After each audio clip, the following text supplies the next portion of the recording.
சீமானும் விஜயும் வந்து பாஜக பெற்றெடுத்த பிள்ளைகள் அப்படின்னு சொல்லி திருமாவளவன் குற்றச்சாட்டு முன் வச்சிருக்காரு. சரி, அண்ணன் திருமா மீது வந்து நாங்கள் ரொம்ப அதிக நம்பிக்கை, இப்போ ஒரு மரியாதை உள்ளவர்கள் நாங்கள். நான் நிறைய தடவை அவர் வந்து சின்ன வயசுலேருந்து பார்த்துருக்கோம். அண்ணன் திருமா வந்து ஒரு பெரிய போராளியாக தன்னுடைய கட்சியை ஆரம்பித்தால், இயக்கத்தை ஆரம்பித்தார். அவர் வந்து நேற்று பேசுனதை நானும் பார்த்தேன். அவர் வந்து திமுகவை அழிக்க பார்க்கிறார்கள்னு சொல்கிறாரு. இவர் திமுகவை அழிப்பதற்காக மக்கள் நல கூட்டணின்னு ஒரு கூட்டணியை வச்சு திமுகவை அழிக்க மிகப்பெரிய ஒரு கூட்டணியை உருவாக்கியவர் அண்ணன் திருமா அவர்கள் தான். இன்றைக்கி அவர் வந்துன்னா அந்த போராட்டத்தில் அவர் தோல்வியுற்று அதற்கு மேலே போராட வலிமை இல்லாமல் ஒரு காம்ப்ரமைஸ்டு பாலிடிக்ஸுக்கு போயிட்டார் அண்ணன் திருமா அவர்கள். அது போனதுலேருந்து தான் பார்த்தீங்கன்னா அவருடைய முக்கியத்துவமும் போச்சு. அவர் எதற்காக இந்த அரசியலுக்கு வந்தார்ன்றதும் போயிடுச்சு. இவ்வளோ தூரம் காம்ப்ரமைஸ் பண்ண வேண்டிய அவசியம் அண்ணன் திருமா அவர்களுக்கு இல்லை. அவர் வந்து எப்படின்னா தன்னை சார்ந்த ஒரு சமுதாய மக்களுக்கு இதுவரை அவர் என்ன செஞ்சுருக்காருன்னு கேட்டால் அவரால் எதுவும் குரல் கொடுக்க முடியல. நேற்று வந்து இங்கே இருக்க செவிலியர்கள் வந்து ஒரு 18,000 பேருக்கு மேலே ரோட்டில் நின்று போராடிக்கிட்டு இருக்காங்க.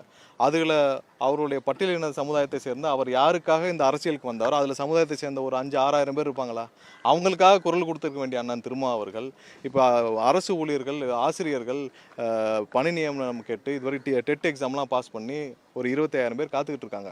அதில் ஒரு 7-8,000 பேர் இருக்க மாட்டாங்களா பட்டியலினத்தை சேர்ந்தவர்கள்? அவர்களுக்காக குரல் கொடுக்க வேண்டிய அண்ணன் திருமா அவர்கள் இதுவரைக்கும் இந்த அரசாங்கத்தால் பாதிக்கப்பட்ட எந்த சமுதாய பட்டியலின சமுதாய மக்களுக்காகவும் குரல் கொடுக்காத அண்ணன் திருமா அவர்கள் இன்று எங்களுடைய தலைவர் திமுகவை பற்றி பேசினால், திமுக தீய சக்தி என்று சொன்னால், அதற்காக திமுகவிற்காக வந்து குரல் கொடுப்பது மிகவே வருத்தமான செய்தி.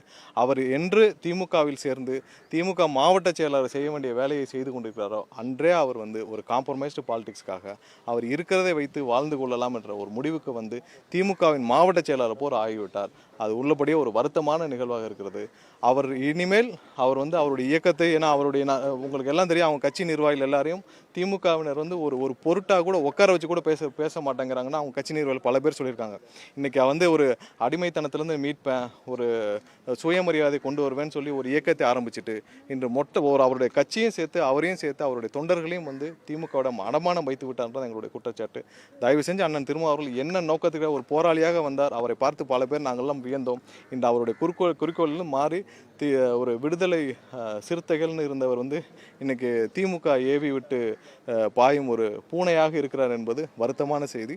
அவர் இனிமேலாவது தன்னை மாற்றிக்கொண்டு அவர் எதற்காக இந்த அரசியலுக்கு வந்தான்றதை உணர்ந்து அவர் பேச வேண்டும், செயல்பட வேண்டும் என்று கேட்டுக்கொள்கிறோம். நன்றி சார். அடுத்து